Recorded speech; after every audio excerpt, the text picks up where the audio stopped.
دیکھو دنیا میں ساری چاہتیں کسی کی بھی پوری نہیں ہوتی. یہ تو ہو ہی نہیں سکتا کہ آپ جو چاہیں وہ ہو جائے.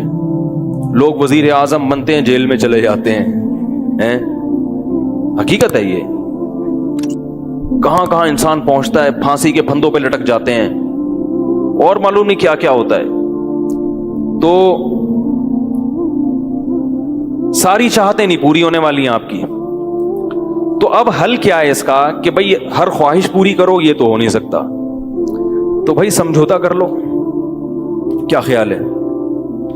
جب بھی کوئی مصیبت آئے پہلے تو کوشش کرو مصیبت نہ آئے. اپنی حماقتوں ایسی کام نہ کرو جس سے ٹینشن والا معاملہ پیدا ہو. میں نے بتایا تھا نا جمعے کے بیان میں, لڑکیوں سے دوستی لگانا, یہ چیزیں آپ کی ٹینشن میں اضافہ کریں گی, کمی نہیں کریں گی. حقیقت ہے یہ. تو یہ کام چرس پی رہا ہے, چرسیوں میں اٹھ رہا بیٹھ رہا ہے, چرس پینے سے ٹینشن بڑھتی ہے, کم نہیں ہوتی. جب نہیں ملے گی تو پاگل ہوگا نا. تو وہ کام, ایسے کام کرنا جس سے آپ غریب آدمی ہو لیکن رہنا اپنے مالداروں کے علاقے میں شروع کر دیا, اس سے ٹینشن بڑھے گی, احساس کمتری کا شکار ہو جاؤ گے. یار اس کے پاس بھی گاڑی, یار اس کے پاس کرولا, میرے پاس رکشا, خامخواہ کی. تو آپ کو چاہیے تھا کہ جب آپ رکشا ہے تو ایسے علاقے میں جاؤ جہاں سب کے پاس کیا ہے, رکشا ہے. دکان پکوڑوں کی ہے اور سوچیں کروڑوں کی. یہ خامخواہ میں لوگ ٹینشن میں آئے ہوئے ہیں. میں نے ڈیفنس کے لوگوں کو بھی ٹینشن میں دیکھا ہے. 1000 گز کا بنگلہ ہے, کروڑوں روپے کما رہے ہیں مگر ٹینشن میں. یہ میں ہوائی باتیں نہیں کر رہا. لوگ آتے ہیں کیوں ٹینشن میں کہ پڑوسی کے پاس اس سے بھی زیادہ ہے. تو یہ ٹینشنیں قدرت کی طرف سے نہیں ہیں, یہ آپ کی اپنی پالی ہوئی ہیں. تو حدیث میں نبی صلی اللہ علیہ وسلم نے فرمایا دنیا میں ہمیشہ اپنے سے کمتر کو دیکھو. یار میرے پاس رکشا ہے اور فلاں آدمی قسطوں پہ بھی رکشا خریدنے کی صلاحیت نہیں رکھتا, سڑکوں پہ فٹ پاتھوں پہ پڑے ہوئے ہیں. 3-4 دن پہلے صدر گیا میں تو دیکھا فٹ پاتھ پہ لوگ پڑے ہوئے ہیں. میں نے کہا یار یہ بھی لوگ ہیں, نہ گھر ہے نہ بال بچے. ایک کنوارے کا فون آیا, ایسے جیسے وہ نہیں ہوتی, کیا بولوں میں, ایسے طنز کر رہا تھا, کہہ رہے یار کوئی رشتہ ہی نہیں دیتا, یہ زندگی کوئی زندگی ہے. تو میں نے سوچا, میں نے کہا دیکھو وہ جو صدر میں فٹ پاتھ پہ پڑے ہوئے ہیں نا, ان کو کوئی دے گا رشتہ؟ میں نے کہا تمہیں ابا نے گھر میں رکھا ہوا ہے, روٹی پانی پنکھا سب مل رہا ہے, دعا کرتے ہیں اللہ کوئی انتظام کر دے. نہیں کر رہے تو ان لوگوں کو دیکھو جن کو روٹی پانی بھی نہیں مل رہا. تو اپنے سے کمتر کو دیکھا جائے دنیا کے معاملے میں, اس سے آپ احساس کمتری کا شکار نہیں ہوں گے. تو ٹینشن ختم کرنے کی ایک بہت بڑی ذریعہ یہ ہے کہ اگر پھر بھی کوئی مصیبت آ گئی تو تقدیر کا سوچا جائے کہ جو چیز مقدر میں ہے وہ ٹل نہیں سکتی. اور دنیا مسافر خانہ ہے, یہاں اگر ٹینشن ہے تو وہ بھی عارضی, یہاں کی خوشی بھی عارضی. ایک آدمی کے بچے بچھڑ گئے, طلاق ہوئی میاں بیوی میں, بیوی بچوں کو لے گئے فرار. اب وہ میرے پاس آیا, ایسے بیچارہ, ظاہر ہے بچے تو یاد آتے ہیں, ایسے اس کی حالت خراب, سٹریس. میں نے کہا کیس کرو عدالت میں. کہہ رہے عدالت میں کیس سے کوئی فائدہ نہیں ہے, نہیں ملیں گے بچے. بہت میں نے حل بتایا, یہ کر لو, تمام حل ناکام. میں نے کہا پھر یوں کرو. کیا کرو؟ مٹی ڈال. میں نے کہا ڈاکٹر عافیہ صدیقہ کا سوچو, وہ عورت ہے, جیل میں ہے, اپنے بچوں سے دور ہے, مزید اولاد بھی نہیں ہو سکتے اس کے. تو میں نے کہا تمہارا اگر تمہیں جیل میں ڈال دیا جائے نا ابھی تو تم کہو گے چلو بچے نہ ملے لیکن جیل سے تو باہر آؤں, یہی سوچو گے نا. اس کا سوچو کہ وہ ایک عورت ذات ہے, کئی سالوں سے جیل کے اندر پڑی ہوئی ہے, اور عورت کے لیے بچوں سے جدائی وہ بہت زیادہ مشکل ہے. مرد تو برداشت کر لیتا ہے.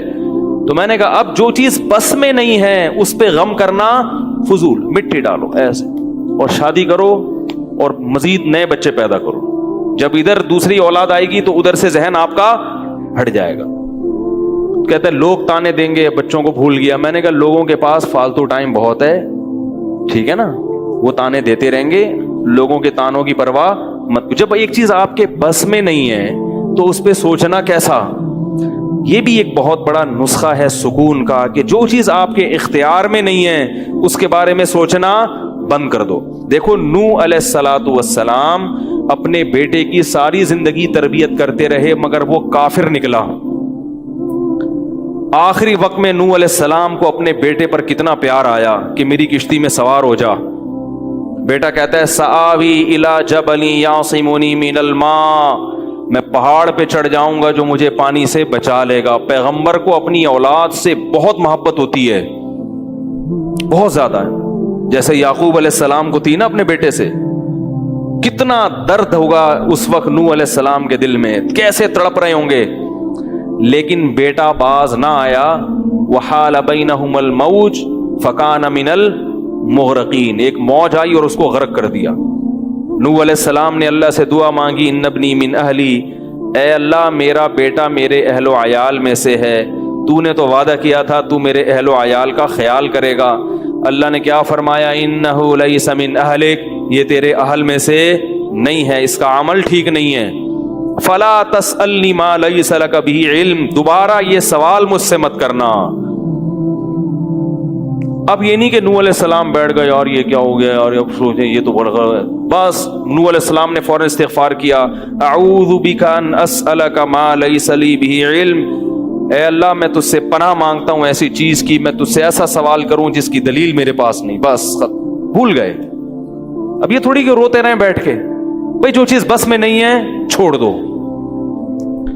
تو ہم بہت ساری چیزوں کی ٹینشن لیتے ہیں جو ہمارے اختیار میں نہیں ہے. پیٹرول مہنگا ہو رہا ہے، بیٹھ کے خام میں پریشان ہے. بھائی تم سے پوچھ کے تھوڑی مہنگا ہوا ہے. غم کرنے سے اگر وہ سستا ہو جائے تو رو. میرے پاس تھی Kawasaki G T O, Kawasaki G T O 125. آپ کو پتا ہے کیا بائک تھی وہ، ہم نے بھی بڑے شوق پالے ہیں ایک زمانے میں. میں اس میں پیٹرول ٹھیک ٹھاک ڈلتا تھا. اب جب پیٹرول مہنگا ہوتا تو سب سے زیادہ متاثر میں ہوتا تھا اس سے. 50 والوں کو کچھ نہیں ہوتا تھا. تو میں ایک دفعہ پیٹرول پمپ گیا، میں نے پیٹرول ڈلوایا اس میں، تو اس نے کہا وہ 5 روپے پر لیٹر بڑھ گیا ہے. مجھے بڑا غصہ آیا. میں نے ساتھ والے سے کہا، میں نے کہا یار یہ کیا مذاق ہے یار، ہر تھوڑے دن کے بعد 5 روپے بڑھ رہا ہے تو آپ کو غصہ نہیں آیا؟ اس نے کہا صرف میرے لیے تھوڑی بڑھ رہا ہے، پوری قوم کے لیے بڑھ رہا ہے نا.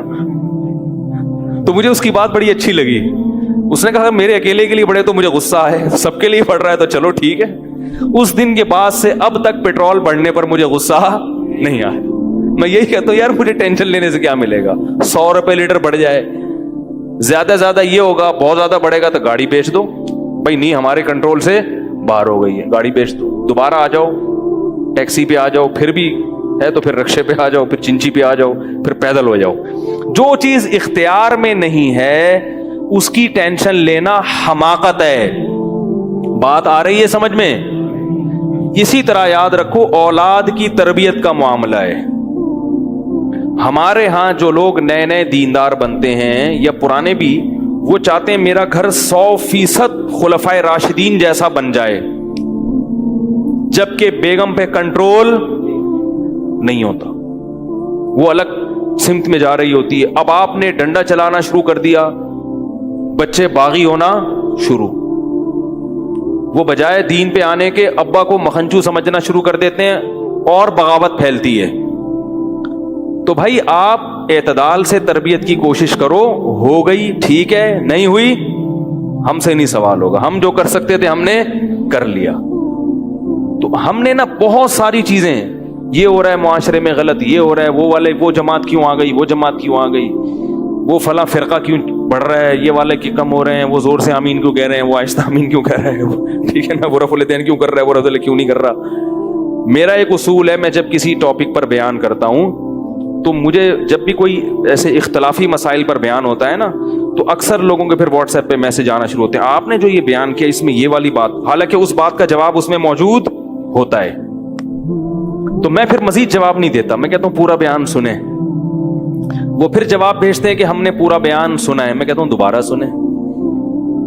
کہتا ہے سنا تو ہے، مجھے جواب نہیں ملا، جبکہ مجھے پتا ہوتا ہے جواب اس میں ہے. میں کہتا ہوں پھر تیسری بار دوبارہ سنیں، کیونکہ اس سے زیادہ کہ ہم مکلف نہیں ہے. اب یہی تھوڑی کہ ایک ہی چیز کو لے کے پھر وہی جواب وہی جواب وہی سوال وہی جواب. پبلک کے پاس تو ٹائم ہے، وہ تو کرتے رہیں گے اور آپ کی صلاحیتیں بیکار ضائع ہوتی رہیں گی. بھائی ہم نے ایک ٹاپک پر بات کی, پورا کور کیا اس کو, مجھے اچھی طرح معلوم ہے آپ کے ان تمام سوالات کا جواب اس میں موجود ہے. اب بار بار سوال کرو گے تو ہم نئے سرے سے جواب دے کے ٹائم ضائع, یہ ٹینشن ہے خام خواہ کی کیوں پالیں؟ ٹینشن پتہ ہے کیا ہوتی ہے؟ ٹینشن یہ ہوتی ہے کہ یار اتنی تفصیل سے میں نے بیان کیا پھر بھی لوگوں کی سمجھ میں نہیں آ رہا, ہائے یہ کیا یار, یہ کیا. اس سے آپ خام خواہ میں آپ کے سر کے بال غائب ہوتے رہیں گے. تو ہم یہی کہیں گے اے اللہ ہم سے جو ہو سکا تھا ہم نے کر دیا, اب سمجھ میں آنا سمجھانا کس کے بس میں ہے؟ اللہ کے بس. نبی کی بات سب کی سمجھ میں نہیں آئی, اور اللہ تعالیٰ نے نبی کو کتنی تسلیاں دی ہیں قرآن میں. نبی کو بار بار کہا کہ آپ جو سمجھا رہے ہیں پھر بھی یہ نہیں سمجھ رہے تو ٹینشن نہ لیں. کیوں؟ نبی کو اگر زیادہ ٹینشن ہوگی تو کام کون کرے گا؟ قرآن میں سینکڑوں آیتیں ہیں جو صرف تسلی پر مبنی ہیں, جن میں نبی کو کیا دی جا رہی ہے؟ تسلی. لعلک باخع نفسک علی آثارہم, کہیں ایسا نہ ہو کہ ان کی ہدایت کے پیچھے آپ کی جان ہی ہلاک ہو جائے, یعنی غم سے. کیونکہ نبی صلی اللہ علیہ وسلم حیران ہوتے تھے کہ ان کو میں نے معجزے بھی دکھا دیے, اور میں نے بتایا کہ یہ بت ہیں جن جو نہ سن سکتے ہیں, نہ دیکھ سکتے ہیں, نہ بول سکتے ہیں, ہر طرح سے سمجھا دیا. ٹھیک ہے, اور میری 40 سالہ زندگی بھی انہوں نے دیکھی کہ زندگی میں کبھی میں نے جھوٹ نہیں بولا, امین اور صادق مشہور ہوں. اور یہ پیغمبروں کا انتظار بھی کر رہے تھے کہ ایک نبی آنے والا ہے. سب چیزیں ہو گئیں پھر بھی نہیں مان رہے, تو ٹینشن تو ہوتی ہے نا. تو قرآن نبی کو کیا کہہ رہا ہے کہ مزید ٹینشن لیں؟ نہ قرآن ٹینشن کیا کر رہا ہے؟ کام. نہ ٹینشن نہ لیں, ٹینشن نہ لیں. ما انت علیہم بمسیطر, آپ ان پر نگہبان نہیں ہیں, داروغہ نہیں ہیں, گن پوائنٹ پہ نہیں لائیں گے آپ کسی کو, آپ سے سوال نہیں ہوگا. آپ بلغ ما ارسل الیک من ربک, آپ کا کام ہے پہنچانا. یہاں تک کہ اپنے سگے چچا ایمان نہیں لے کر آ رہے, جنہوں نے آپ کو پالا بچپن سے. چلو وہ تو دشمن تھے, وہ ایمان نہ لائیں تو انسان صبر کرتا ہے, یہ تو دشمن ہے. اپنے سگے چچا جنہوں نے بچپن میں پالا, کفالت کی آپ کی, 3 سال رسول اللہ صلی اللہ علیہ وسلم کا بائیکاٹ کیا ہے قریش نے, کھانا پینا بند کر دیا, شعب ابی طالب کی گھاٹی میں بند کر دیا بنی ہاشم کو, کہ ان کا 3 سال تک کوئی لنک نہیں ہوگا ان سے, تاکہ یہ رجوع کریں اپنے دین سے. ابو طالب بھی آپ صلی اللہ علیہ وسلم کے ساتھ اس گھاٹی میں بند ہوئے, ایمان نہیں لائے مگر اپنے بھتیجے کا ساتھ دیا. اتنے اچھے چچا لیکن ایمان نہیں لائے. کیسا نبی کا دل کڑتا ہوگا کہ نہیں ہوگا؟ موت کے وقت آ کے نبی نے کہا کہ ایک دفعہ کلمہ پڑھ لیں تاکہ قیامت کے دن آپ کی بخشش کر سکوں, سفارش کر سکوں, آپ کی اللہ سے بخشش کی دعا کر سکوں. کیسا دل مچلتا ہوگا نا. ابو طالب کو خیال آیا کلمہ پڑھنے کا. قریش کے جو سردار تھے انہوں نے ابو طالب کو دیکھنا شروع کر دیا کہ کلمہ, کتنا غصہ آیا ہوگا نبی کو ان سرداروں پہ کہ میرا چچا جس نے میری اتنی کفالت کی, مجھ سے اتنی محبت کی, آج وہ میرے سامنے جہنم کی آگ میں داخل ہو رہا ہے اور یہ کمبخت کھڑے ہوئے اس کو ورغلا رہے ہیں. ابو طالب نے چند اشعار کہے کہ اگر مجھے یہ ڈر نہ ہوتا کہ عرب کہیں گے کہ ساری زندگی اسلام نہیں لایا, موت کے وقت موت کے ڈر سے باپ دادا کا دین چھوڑ دیا, یہ ڈر نہ ہوتا تو آئے محمد آج میں تیری آنکھیں کلمہ پڑھ کے ٹھنڈی کر دیتا. لیکن اس کو انہوں نے غیرت کا مسئلہ بنا لیا کہ میں مروں گا تو سردار کہیں گے کہ یہ ایک زبان والا نہیں ہے. زبان تبدیل کر لی انہوں نے, کرنا تھا تو پہلے ہی مان لاتا نا, اب کیوں؟ اور وَلَقَدْ عَلِمْتُ بِأَنَّ دِينَ مُحَمَّدٍ مِّن خَيْرِ أَدْيَانِ الْبَرِيَّةِ كُلِّهَا, مجھے یقین ہے کہ محمد جو میرا بھتیجا دین لے کر آیا ہے تمام دنیا کے دینوں میں سب سے افضل ہے. لولا الحذار لولا الملامت او حذار مسبت, اگر ملامت کا خوف یا لوگوں کے برے بھلے کہنے کا خوف نہ ہوتا تو آج میں اپنے بھتیجے کی آنکھیں ٹھنڈی کر دیتا. کیسا دل کڑا ہوگا میرے بھائی, کیسا, جس کو جہنم کی آگ کا یقین ہے اور ان کو معلوم ہے کہ میرا چچا جہنم کی آگ میں داخل ہونے والا ہے, کیسا تڑپ رہے ہوں گے. اور ابو طالب کی آنکھیں بند ہو گئیں. نبی صلی اللہ علیہ وسلم اتنے غم زدہ ہوئے, اللہ نے پھر کیا دی؟ تسلی کی آیتیں کہ ٹینشن نہ لو. یہ میں آپ کو کیوں واقعہ سنا رہا ہوں کہ جب اتنے بڑے بڑے غم کے واقعات میں اللہ ٹینشن لینے کو پسند نہیں کر رہے تو ہماری چھوٹی چھوٹی اس کی پکوڑے کی دکان چل گئی, میری دکان بند ہو گئی, اس کو سواری مل گئی ہے بھائی رکشے میں, مجھے سواری نہیں ملی, ان چیزوں میں ٹینشن لینے کا کیا مطلب؟ بہت مشکل ہے یار, کیا کریں یار. ہماری ٹینشن یہی ہوتی ہے نا یار, سیٹنگ وہاں چل رہی تھی, ابا نے رشتہ وہاں طے کر دیا, یہ کوئی ٹینشن کی چیز ہے؟ ٹینشن تو وہ ہے جو نبی کو ہوئی تھی, یہی ٹینشن ہے آج کل. تو نبی کو کس قدر غم ہوا ہوگا, غیرت بھی ہے نبی میں, حیا بھی ہے, محبت بھی ہے, لیکن اللہ کیا کہہ رہے ہیں, ٹینشن نہ لیں. کیوں؟ وہی اصول جو میں نے آپ کو بیان کیا کہ جو چیز اختیار میں نہیں ہے اس پر ٹینشن نہیں لینی چاہیے. انک لا تہدی, یہ آیتیں نازل ہوئیں, من احببت ولکن اللہ یہدی من یشاء. اے محمد, جس سے آپ محبت کرتے ہیں اس کو ہدایت دینے کے مالک نہیں ہے. محبت الگ چیز ہے, ہدایت ہمارے ہاتھ میں ہے, آپ کے ہاتھ میں نہیں ہے. اب اگر نبی اسی غم کو لے کے بیٹھے رہتے تو کہاں سے دعوت اور تبلیغ کا کام ہوتا؟